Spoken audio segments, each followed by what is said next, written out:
Hello everyone. Yeah, I know it's weird. I'm actually talking on camera for once. We're doing a little quick video again, just like the Meet the Gang video, because I'm fucking exhausted and haven't been able to finish off videos, and I really want to get a video out. You know, I want to get a video out every week. Get it done. Wait, that's the slogan. Oh no, that's not a good slogan, is it? Today we're going to talk about my greatest shame. That's right.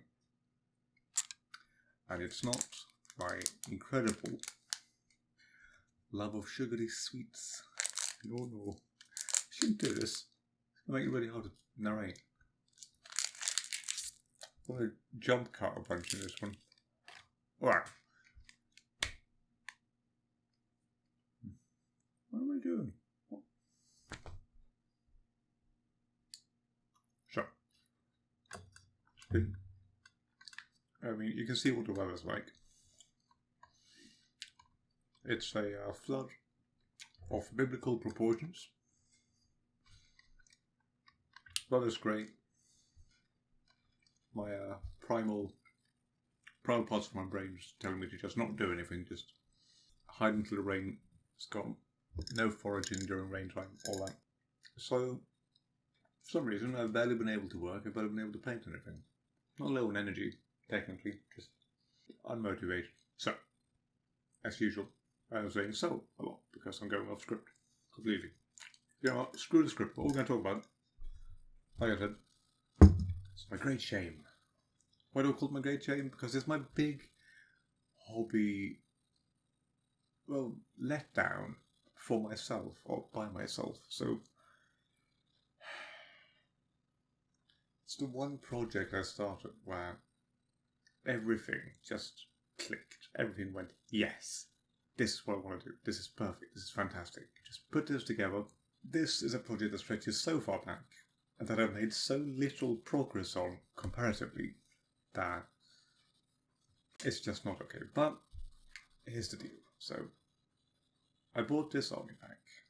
And it's a really big, good, nice army pack. I bought it back in 2015, I think. Must have been 2015, yeah. 6 years ago.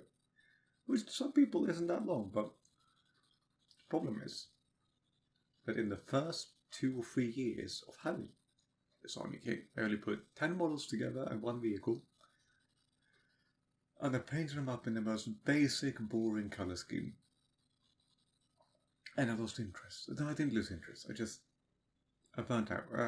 And that's another thing. I literally burnt out. I got burnt out on work and couldn't really do anything for a couple of years. I was really screwed over by that. But once I got back in the saddle, this has been the big, daunting black dog chasing me, you know.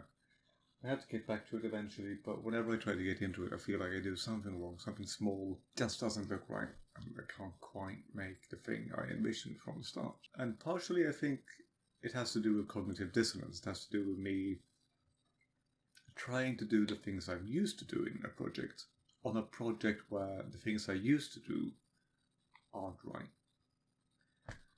So, without further ado, I'm going to show you what we're going to be talking about.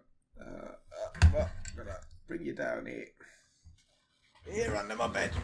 I live in a tiny room, tiny room, so I went not wrong with that. Back in 2015, I think it was, I bought this big chunks. The ceiling lights getting reflected. It's like there's a big yellow sun. And this kit just, it has it all. It has 2 big old tracked vehicles, 1 big old flyer. Oh, that's so cool. I love Valkyries. I have that built, but I need to revisit it and actually make it look better. And just so many stormtroopers and a commissar who. So one of the main reasons I wanted this box, because it's such a good commissar model, I haven't even glued him together yet. So we're going to look at what I have finished in a moment. But first, we'll do the usual. I'll show you back. You'll see just how shameful this I haven't done this yet. I loved the concept of the science. I loved how the models looked, and then I started putting them together and painting them in a way that made me feel like I wasn't interested in science themselves anymore, and that was unfortunate.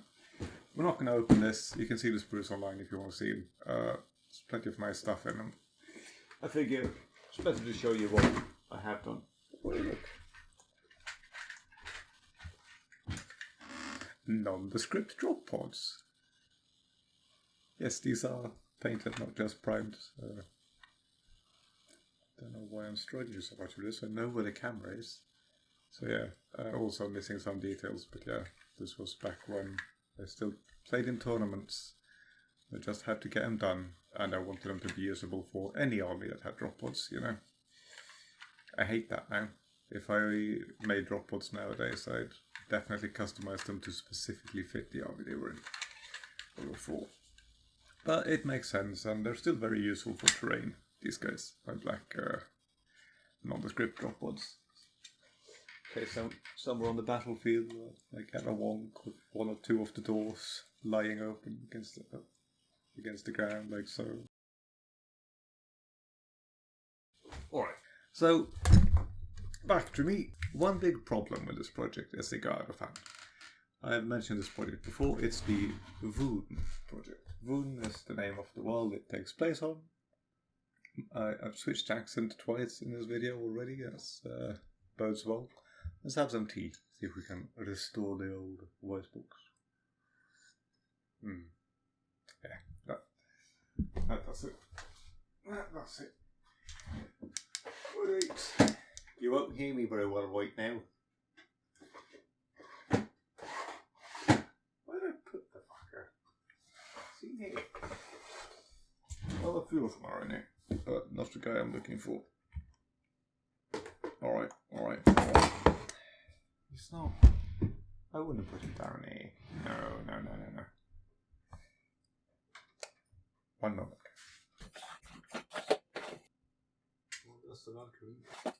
Oh, he was in here. Right, so sure he wasn't in here. Okay. So. I have painted up, of course, the commander of the Stormtroopers of Vhun. Why am I struggling so much with this? It's not difficult. Oh god, he's got a bit of crazy eye from that angle. It's a bit dusty. Don't know what that says about my handling of miniatures. But yes, he's wearing his lovely yellow armor. He's got that big old chainsword. Yeah, I really like him. He's got that dirty, rusty barbed wire. I'm constantly drifting the wrong way because the camera's flipped in a way I don't. Anyway, really happy about that guy. But again, painted him up, didn't finish him up properly, and yeah. But one reason this project got out of hand, I'm going to show you a few of the actual stormtroopers that I call them. They used to be called stormtroopers in the lore, and were like more of a generic type of unit you'd find in any world in the Imperial. One of the things that typified them was just gas masks and carapace armor. I think it's carapace armor, 4+ armor. And beyond that, they have like more random gear, and well, not random gear, but like different gear from world to world. And that really spoke to me, you know. These heavily armored local forces that, you know, they're not part of the Imperial Guard necessarily. They have to fight for the Imperial Guard because, you know, the Empire is an authoritarian state in that way, but out of necessity. It's not. They're not fascists in that way. But it's a case of interim government, if anything. So this is kind of, I'd say this is typecast, so to speak, lack of better words. This is the example of how I painted the first 10 in those first few years. I later added those stripes on the shoulder and the yellow bit. There we go. Stripy yellow bits. Because what I realized, I wanted them to be not just private soldiers, but warriors in a way. Warriors in the style of medieval knights. So I started adding more bits to them. I started thinking about how to customize them up to get that across. And although at first the solution was just to give them heraldry, as you can see on this guy, if I get some backing up. As you can see, he has some nice livery on him. To designate it like this, he's from that house. He's a knight in the old 13th, 14th century fashion. He has troops of his own. He's he serves a small local lord or baron, but he's gone off to war to earn glory and respect, and or just for the adventure of it. Do you have with that sword, actually? Crikey. This shouldn't be as difficult as I'm making it. Anyway, before I break my brain by trying to control that any further, this is one of the last ones I painted. And as you can see, he's got even more detailed livery. He's the Knight of Seven Flowers. I need to do something more with that shield. That's too bare bones, I feel. But either way, I really like how this guy looks. And he's part of the kind of shift I did with the later guys of trying to have less of the armor be the army color and more of their colors being their own livery. Because I decided that the one and only motivation these guys have for going to war is fame and fortune. Not necessarily fortune, but primarily fame. Fame, honor, and glory. They are the archetypical chivalric knights, except, there's a lot of them. And what they do in battle is they constantly try to exemplify themselves and show off and be the best of the best, So they all bring their own gear. A lot of them, buy the new, or get their hands on the new Imperial gear. And since the Imperial Guard offers, they'll take hell guns and masks and whatnot. But they all have slightly different equipment. They all carry a dagger too, which signifies that they are of noble birth. And the planet of Vhun has a lot of noble houses because endless war and conquest and reconquest against renegades and stuff means a lot of people earn that honor. And speaking of earning that honor, we're now getting to the point where we're going to talk about why this project has turned into a massive slog that I may never finish. Man, this guy looks way better in real life than on camera. Oh, that sucks. Oh no, there you can see. Yes, so anyway, also, it's going to be some completely without army colours at all, just red. But again, they wound up in the box and it didn't get painted, and that's because of the fact that I took a complete 180 on the army being nothing but stormtroopers. For example, here's a freeman. Freemen are men-at-arms, although some of them are forced to buy their own equipment, which is not much. In times of war, they're supplied with las guns by the Astra Militarum. I've been calling them the Imperial Guard are of course called the Astra Militarum now. And basically they're just Jod, you know. Jod that don't necessarily want to be here, but because of the culture of Vhun, they oftentimes fight with bravery and loyalty. Anyway, don't think I finished this guy's face. No, I didn't. And because of that, I of course started converting up a bunch of Imperial Guard. I started looking at the rules, because again, I used to play tournaments before I realized that they're trash and not fun, and you shouldn't play in them because it perpetuates a negative culture within miniature gaming. Anyway, yeah, so we have all these cool boys. I really like my halberd, or less halberds as I call them. It's because these guys are, of course, also used in a enforcer extent. So they do serve as basically policing in the hives between wars. And having a halberd's good when you live in a semi-agricultural hive. Oh. And what else do we have to show off? Oh, we got this good. Good boy, this is good.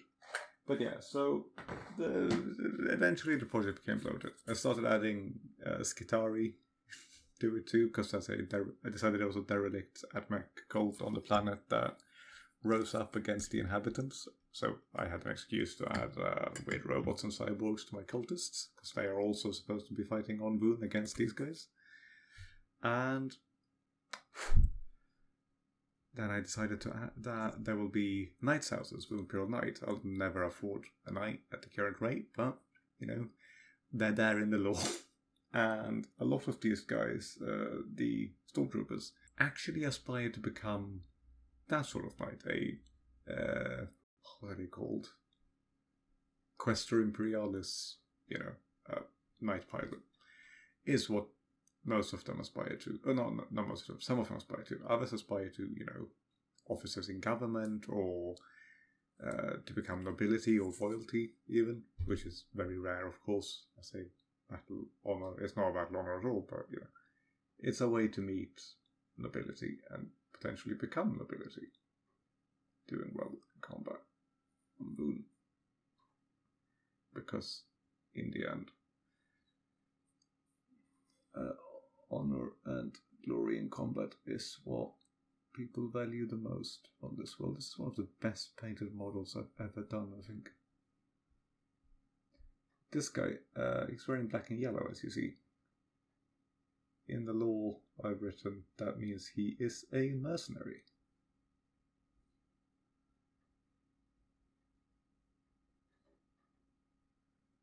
It's also why he has a 0 on his shoulder pad, to signify that he is not part of any standing regiment of Imperial Guard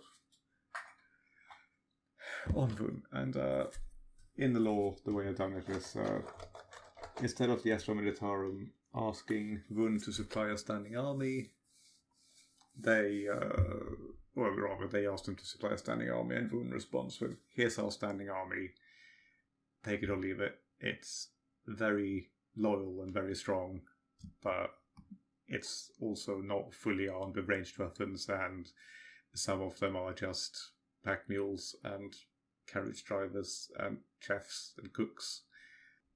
So yeah, those were the ones. That was, there's a lot more of them. There's, oh boy, there's too many of them. But yeah, and I've been writing lore whenever I had the energy to work on them, so the lore keeps getting bloated, and that's where I am. That's my big shame. And I figured by making this video I might get myself to start getting somewhere with them. Start getting them finished off, you know.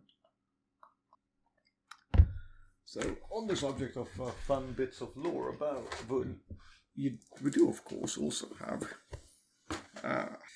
yes, a bunch of little War of the Roses Man-at-Arms models, meant to to represent one of the more horrific details I came up with.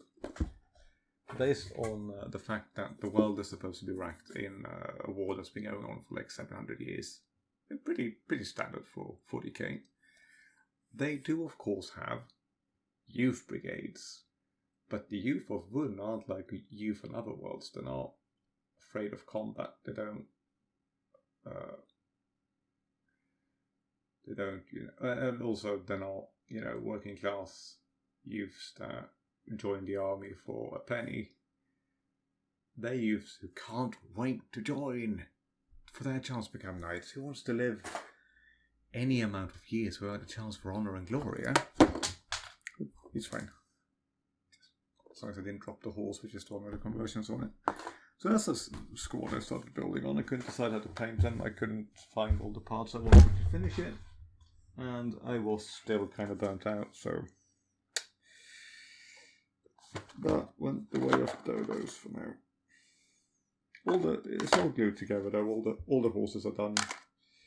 Got horses like this one with heavy plate armor and purity seal on one side, a little sensor on the other. I never finished what I was talking about. So, what the point of them is, like how I was thinking in the lore is, you have 90 tournaments. You have to have tournaments. Tourneys, I guess, would be the correct term. Of course, you have tourneys on. Everyone's completely fucking bonkers sold on knighthood and honor. So, having tourneys just seems logical. So, a lot of these guys are like half painted and I hate it. Anyway, so the tourneys are used to select which youths are allowed to join the youth brigades and go to war. In spite of being, as young as 13 to 16 years old. Sometimes lying about their age and coming in even though they're younger than that. Because it's a grimdark setting and, you've got to have some grimdark in there. And that's a point, by the way, that I really want to hammer home is this is supposed to be a grimdark setting, not a jovial, fun, cool, hardcore, super soldiers thing. I imagine most of these soldiers dying in droves in the real wars. But, the difference between them and other stormtrooper regiments is they kind of count on it in a way, because as much as you don't want your brothers in arms to fall, you also can't expect everyone to gain fame and fortune and become honoured warriors. But you'll also always remember and prize your linemen was the wrong one. Your brothers, the members of your shield wall. Just showing off my nice bit of checkering this guy. So yeah, that's that project. That's my big showing. That's what I wanted to talk about. I hope that's a interesting video for you all. There's also the Space Marine chapter that I have a full 3,000 point army of, who are on the same world and have a whole backstory and stuff, but I have not a single Space Marine in that army that I painted up, which I like how he looks. And that's another big thing that I need to work on and figure out. But, I'm not going to start repainting them until I'm completely done with this project, or at least done enough with this project to feel like I've done it justice. Yeah. So that's that. I'm going to continue with the Pelennor Field stuff, of course. Don't worry about that. I am finishing that box before the end of the year. Mark my words. Especially over summer, I'm going to have more time to sort stuff out. Because I'm studying, believe it or not. Well, I'm doing an internship. And I'm technically not going to have any time off. But I'll kind of half have time off. You'll see what I mean. Anyway, that was that. Good video. Hopefully you enjoyed this. Hopefully I enjoyed editing this enough to make it viewable. If you did enjoy it, please like the video. If you enjoyed this and other videos on my channel, which you can go check out, then why not subscribe as well for future uploads? Most of them won't be this rambly and incoherent, I think. Can't promise anything. And in the description below, if you really like this video and what I'll be talking about, and a Discord, which you can join. And at first you won't be able to see much, but once I've, vetted you a bit, you'll be given roles and allowed to roam, share pictures of your projects, and hang out and chat to each other. Give and receive feedback. If you join now, you'll be one of the first, one of the early joiners. So, thanks for watching, and have a continued good week.